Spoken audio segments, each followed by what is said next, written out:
하나님이 미리 아신 자들을 또한 그 아들의 형상을 본받게 하기 위하여 미리 정하셨으니 이는 그로 많은 형제 중에서 맏아들이 되게 하려 하심이라. 이게 무슨 뜻이에요?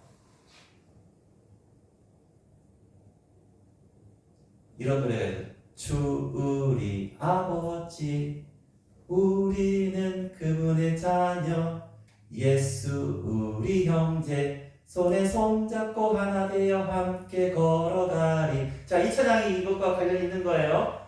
주 우리 아버지 우리는 그분의 자녀 예수 우리 형제. 여러분 엄청난 일이 벌어지고 있습니다. 우리 하나님이 우리 아버지시고요, 우리 예수님이 뭐라고요? 우리 형제. 오늘 말씀에 뭐라고 했어요? 그래서 형제 중에 맏아들이 되게 하셨습니다. 여러분은 누구에게 가서도 자랑할 수 있는 엄청난 분이 여러분의 형제세요. 우리의 형제이십니다.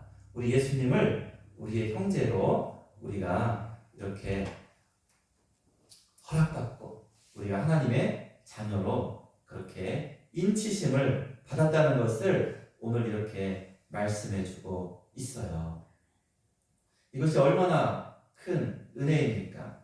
오늘 이 말씀을 하나님께서는 우연히 그냥 하다 보니까 그냥 되어진 상황 보니까 이렇게 해야겠다 이렇게 하신 것이 아니라고 말씀하고 있습니다. 우리가 그리스도 안에서 예수 형제 된 것은, 또한 예수가 우리들 가운데 맏아들이 된 것은 하나님께서 미리 정하신 구원의 계획, 하나님의 섭리 가운데 있는 것임을 우리에게 말씀해 주고 계세요. 그래서 그것이 뭐냐면 하나님이 미리 아신 자들, 미리 아셨다. 그것은 뭐예요? 이 모든 것이 하나님이 이미 창세전에 우리를 택정하시고 우리를 하나님의 자녀 삼기로 정하셨다라는 그러한 구원의 계획 속에 있다는 거예요. 그래서 그냥 사사로이 어쩌다가 우연히 세상에서 말하는 그러한 단어가 적용되는 것이 아니라 이것은 하나님의 지혜 가운데서 우리를 택하시고 인도하시고 또한 우리를 하나님의 자녀 삼으시고 우리 가운데 하나님의 은혜로 살게 하시는 그 놀라운 그 뜻을 우리 하나님은 이미 정하신 것이었다라는 것을 이렇게 말씀을 주고 계시는 거예요. 그럼 무엇을 하기 위해서 이렇게 행하셨냐? 오늘 말씀을 보니까 자, 미리 아신 자들 또한 그 아들의 형상을 본받게 하신다라는 거예요. 그래서 우리가 이 땅 가운데서 살아가면서 가장 중요하게 우리의 삶 속에서 해야 되는 우리의 삶의 목표가 바로 이것이라는 거예요. 아들의 형상을 본받아라는 거예요. 우리의 제일 큰형, 큰형님, 맏아들이신 예수님을 우리가 본받아야 한다는 거예요. 예수님의 형상을 본받는 것이 바로 하나님의 뜻이라는 거예요. 예수님의 형상을 본받고 예수님의 뜻대로 살아가는 것, 그걸 우리 하나님께서 원하신다는 거예요. 여러분 혹시 어렸을 때 형제끼리 싸우다가 혼나면은 아버지 어머니께서 뭐라고 하세요? 너 맏아들, 너는 막내의 말을 들어라. 그래야 돼. 이상하죠? 이런 말 들어보신 적 있으세요? 어쨌든 질서를 세우기 위해서 어떻게 하십니까? 동생한테 세상 말로는 못나도 내 형이야. 형을 위하고 형의 말을 듣고 형의 의견을 잘 따라야 돼. 이런 말 듣지 않으셨어요? 그렇지 않나요? 그렇게 말하지 않나요? 그런데 우리 예수님은 못난 형은 아닙니다. 우리에게 너무나도 귀한 우리 예수님의 그 모습을 우리가 닮아가고 그 뜻을 따라가는 것이 우리가 이 땅 가운데서 우리 삶의 중요한 목적이 되어야 한다는 것을 오늘 또한 말씀해 주고 있어요. 그래서 우리의 모든 삶 속에 일어나는 뭐 기쁨도 있고 슬픔도 있고 고난도 있고 실패도 있을 수 있고 승리도 있을 수 있습니다. 그런데 그 모든 것들은요 함께 협력해서 그리스도 안에서의 선을 이루어가는 것인데 그 선이 뭐예요? 우리 그리스도의 형상을 담는 것이에요. 자, 우리 앞에 있는 우리 잘 아는 말씀 있어요. 28절. 자, 8장 28절 한번 볼게요. 그래서 이 말씀이 새로워져요. 그래서 우리는 이 말씀을 그냥 우리 다 같이 마음을 합해서 잘해보자! 이렇게 우리가 그냥 기도할 때도 쓰고 저도 그랬어요. 이렇게 자주 인용했던 말씀인데 그보다 더 중요한 뜻이 여기에 있는 거예요. 자, 이어서 한번 물론 일단 28절 읽어보고요. 같이 읽어보겠습니다. 시작. 우리가 알거니와 하나님을 사랑하는 자 곧 그의 뜻대로 부르심을 입은 자들에게는 모든 것이 합력하여 선을 이루느니라. 자, 모든 것이 합력하여 선을 이루어서 이어지는 말씀이 뭐예요? 바로 하나님께서 이와 같이 너희를 미리 아셨고 너희를 그리스도의 형상을 닮게 하신 거예요. 그러니까 우리가 모두가 합력해서 선을 이룬다는 것의 궁극적인 목적이 어디 있는 거예요? 그리스도의 형상을 모두가 닮아가는 그러한 아름다운 공동체인 거예요.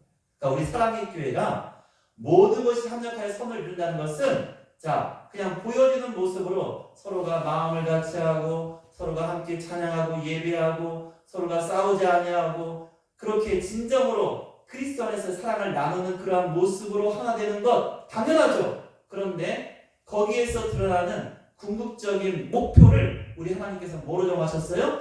우리가 그리스도의 형상을 닮아가는 하나의 아름다운 사랑이 모이느라는 거예요.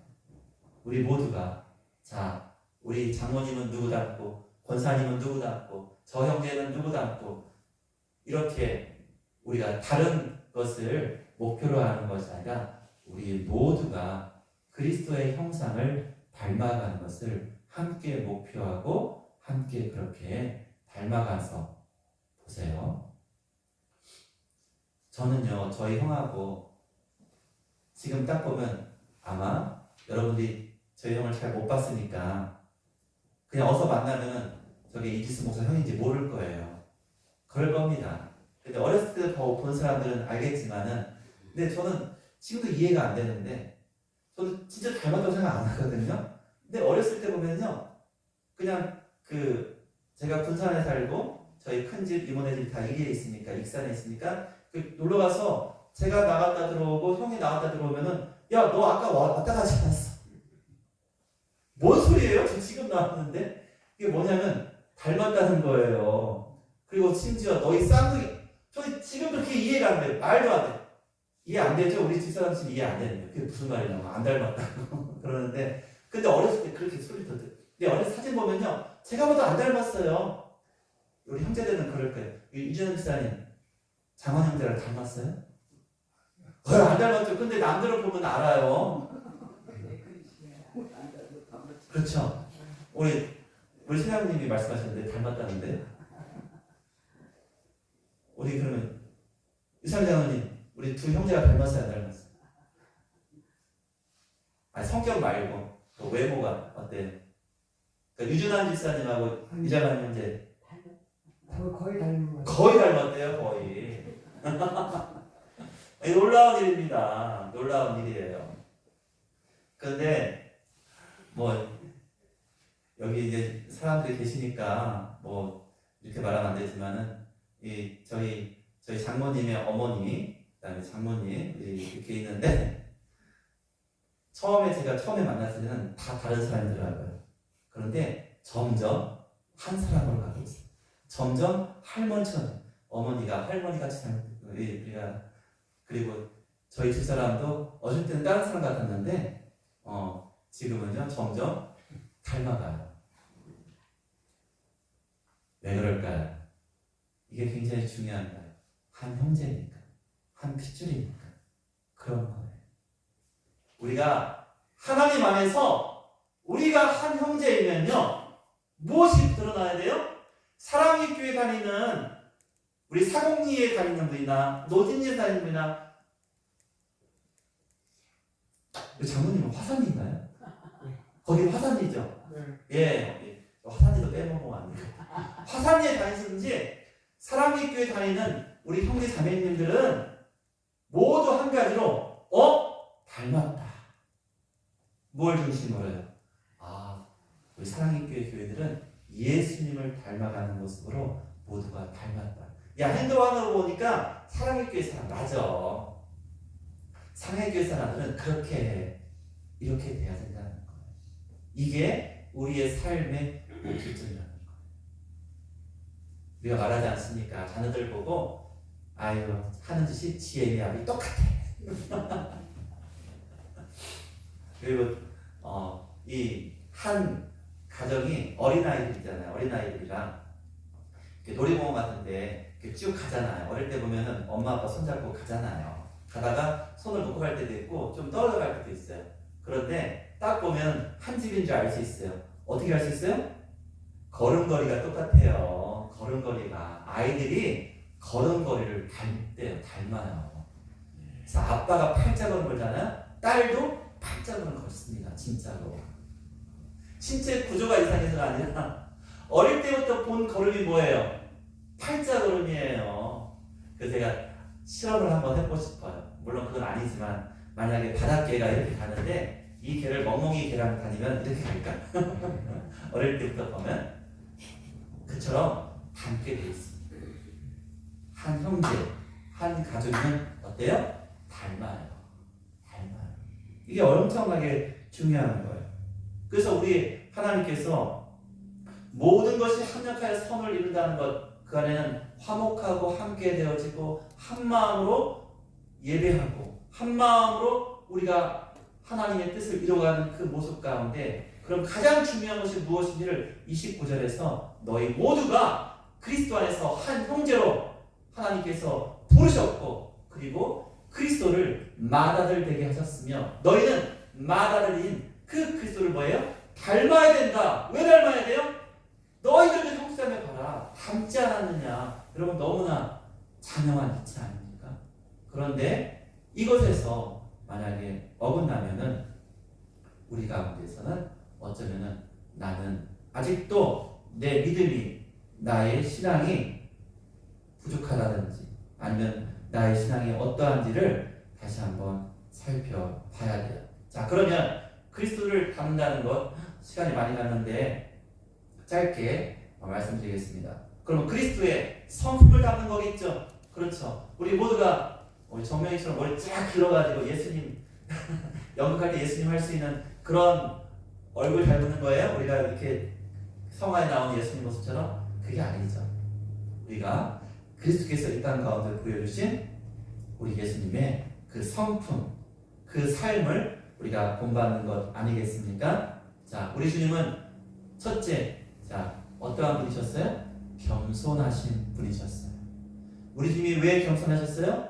우리 주님은 하나님의 아들이신데, 하나님이신 우리 예수님은 저 하늘 보좌의 영광을 버리시고 이 땅 가운데 내려오셔서 우리와 같은 죄인의 형상을 입으시고 이 땅에 오셨습니다. 뭐 하신 거예요? 자기를 지극히 낮추신 그러한 겸손, 바로 이것이 우리가 예수님께 배워야 되는, 예수님을 닮아가는 첫 번째 조건입니다. 그렇습니다. 여러분 겸손하기 때문에 여러분 우리가 겸손함으로 남들에게 들이받지 않고 주장하지 않고 해서 손해볼 일도 있을 거예요. 그러나 그 일을 통해서 결국은 사람들이 예수님을 통해서 우리 사랑의 교회 형제자매들은 정말 겸손하구나, 그러한 인정을 받아야겠습니다. 두 번째는 순종하시는 거예요. 우리 주님께서 이 땅 가운데 오시는 것이 바로 하나님 아버지께서 우리를 사랑하셔서 우리를 구원하시고자 하는 그 교회에게 어떠한 사람을 통해서 할 수 있는 것이 아니라 흠없고 죄 없는 독생자 예수만이 이 일을 감당할 수 있기에 우리 하나님의 그 구원의 계획에 우리 예수님은요 순종하신 거예요. 그래서 우리도 또한 우리 주님께서 우리에게 원하셨던 그 뜻대로 우리도 또한 순종하며 살아야 한다는 것입니다. 자, 첫 번째 뭐라고요? 겸손. 두 번째 순종. 자, 세 번째는 그래서 하는 사랑입니다. 사랑. 예수님은요 사랑하기 위해서 끝까지 사랑하셨잖아요. 끝까지 참아주셨어요. 끝까지 참아주셨어요. 근데 그 사랑이 바로 하나님의 사랑이거든요. 하나님이 끝까지 이 인생들을 사랑하셨어요. 그래서 모든 인류를 멸하실 수 있지만 그러나 끝까지 사랑하심에 노아와 그 가족을 구원하신 거예요. 그 가족을 통해서 하나님이 또 새롭게 인류를 만드시고 또한 그 가운데 아브라함을 택하셔서 한 민족을 만들어 택하시며 이루신 그 모든 과정은 뭐 하시려고 하신 거예요? 결국 궁극적으로 우리 온 인류가 예수 안에서 구원받게 하시려고, 예수 안에서 하나님의 백성, 하나님의 자녀로 삼아주시려고 그와 같이 우리를 사랑하신 그 사랑. 근데 그 사랑을 누가 이루어줘야 돼요? 예수님이 이루셔야 됩니다. 그래서 예수님께서 그 사랑 가지고 이 땅에 오신 거예요. 성사님들이 훈련을 보통 짧게는 6개월 받는 것도 있고요. 길게는 2, 3년 받는 것도 있어요. 보통은 1년에서 2년 정도 받아요. 받으면서 많은 경우에 이렇게 자기 다짐이나 그러한 선교의 비전들을 적어놓을 때 여러분 그분들이 처음 성령 충만해서 항상 마음속에 다짐하며 적는 그렇게 쓰는 글들에게 가장 많은 것은 뭐겠어요? 하나님, 제가 적어갈 때 물질적으로 하나님 풍성하게 지원받아서 멋지게 한번 해보십니다. 이런 말보다는 주님께서 이 땅에 오셨을 때 하나님의 사랑을 가지고 오신 것처럼 저도 예수님의 그 사랑 본받아서 나가게 해주세요. 끝까지 예수님 사랑 가지고 그들을 사랑하며 살게 해주세요. 이 마음을 갖는다고요. 이게 얼마나 귀합니까?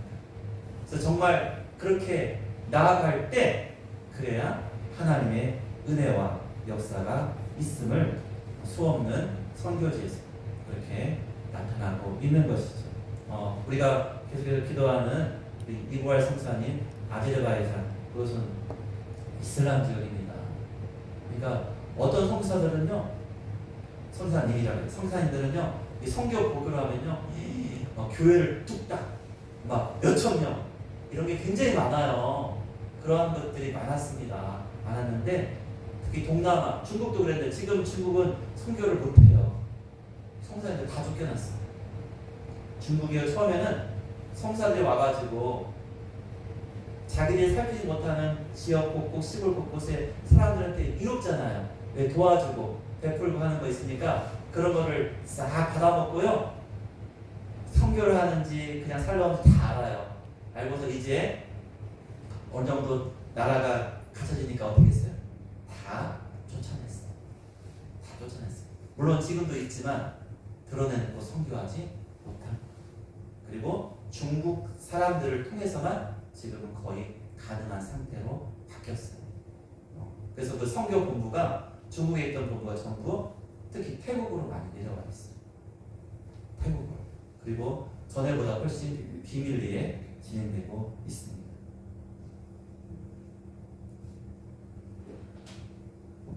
선교사님들이 사랑하는 마음 가지고 가야 된다는 것, 여러분 그 한 가지, 그거에 대한 확신 가지고 가는 것, 정말 그렇습니다. 그러면 우리도 마찬가지죠. 우리가 그들을 돕는 일이든지 이 땅을 살아가는 일 가운데서 우리가 우리의 이웃과 내 형제 가운데 내 가족에게 나아갈 수 있는 단 한 가지는요, 어쩌면은 그 예수님의 사랑, 그 사랑을 가지고 나아가는 거예요. 네, 세 가지 했죠. 겸손, 순종, 사랑. 그리고 마지막 한 가지가 우리 예수님이 뭐 하셨어요? 용서하셨어요. 어디서 용서하셨어요? 십자가에서. 십자가에서 우리를 용서하셨잖아요. 용서하시기 위해서 사랑 가지고 오신 그 예수님은요, 마지막에 용서하심으로 그 사랑을 완성하셨습니다. 그리고 그와 같은 용서라는 것이 가장 큰 사랑의 힘이라는 것을 보여준 사례가 누구예요? 바로 스데반 집사잖아요. 스데반 집사가 성령 충만하니 예수님의 그 모습을, 그 형상을 본받아서 똑같이 하지 않았습니까? 자기에게 돌을 던지는 자들의 죄를 용서해 주시옵소서. 바로 이러한 진실한 그리스도의 사랑으로, 하나님의 사랑 안에서의 용서가 우리 가운데 있어야 한다는 거예요. 자, 그리스도를 본받는, 그리스도를 닮는 삶에 중요한 네 가지: 겸손해야 됩니다. 순종해야 됩니다. 사랑합시다. 용서합시다. 바로 이와 같은 것들을 우리가 지키고 살아갈 때 바로 그것이 뭘까요? 오늘 우리 주님께서 이와 같이 말씀해 주신 것처럼 하나님의 아들의 형상을 본받게 하기 위해서 우리 하나님이 이렇게 미리 정하시고 우리를 불러주셨다는 거예요. 그리고 우리 가운데 우리 주님이 맏아들이 되었다는 거예요. 자, 다시 한번 찬양할게요. 주 우리 아버지, 우리는 그분의 자녀, 예수 우리 형제, 손에 손잡고 하나 되어 함께 걸어가리. 이런 찬양을 나중에 했으면 좋겠습니다. 여러분, 예수 우리 형제로 이렇게 우리에게 허락하셨어요. 얼마나 귀합니까? 얼마나 감사합니까? 이러한 하나님의 은혜를 우리가 우리의 삶 속에서 누리는 것이 무엇입니까? 바로 그 그리스도의 형상을 닮아가면서 그리스도의 겸손과 순종과 사랑과 용서를 배워서 실천하며, 그래서 하나님이 기뻐하시는 하나님의 자녀로, 그리스도의 형제로 그렇게 축복된 삶을 사시기를 예수님의 이름으로 축원드립니다.